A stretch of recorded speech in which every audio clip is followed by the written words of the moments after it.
During these arduous times, we have been restricted to our households. This has given us the opportunity to explore some lesser known things like the light pollution. Our project, Brighter and Brighter Nights, Earth Pays the Price, spanned over 4 milestones and covered a concatenation of topics ranging from its impacts on ecosystem to an effective yoga plan. You might be wondering what's light pollution? Well, it can be described as excessive, misdirected, or obtrusive artificial light. Too much light pollution has consequences, and now we will discuss them. One of the most visible effects of light pollution is the loss of the starry night sky. This has resulted in several difficulties in recording accurate astronomical observations. In milestone 2, we had recorded the star count of 4 different cities and compared it to that of Delhi NCR and rural areas. We came to a conclusion that rural areas have higher star count as a result of less sky glow. On the contrast, metropolitan cities experience buzzing nightlife and more light pollution. Other than this, we talked about its impact on wildlife and ecosystems. Earth's daily light-dark cycle is important as it governs processes like reproduction, sleep, etc. Therefore, the presence of light pollution has severely hampered the ecosystem. From the demise of baby turtles to devastating effects on migratory birds, its impacts on the ecosystem can be found everywhere. But is it just the wildlife that has been affected, or have we also subconsciously suffered from it?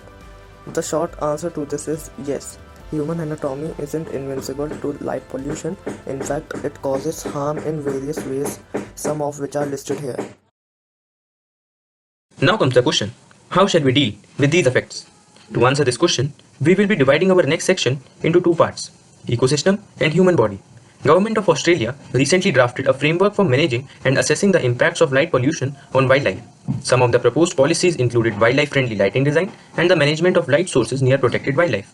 The best sort of lighting in this scenario would be warm lights, which include low pressure sodium, high pressure sodium, and low color temperature LEDs.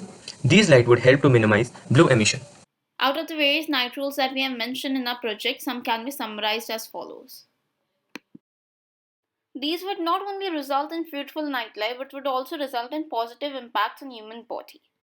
Apart from these, we can also practice yoga and meditation for improving our daily sleep and cardiovascular function.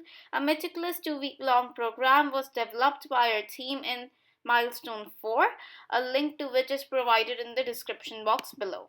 The world is becoming brighter and faster by every minute, but during this race, let's not forget the significance of the starry sky in the history of man. The fading view of the celestial bodies is incredibly concerning, but we still have some time to reverse it.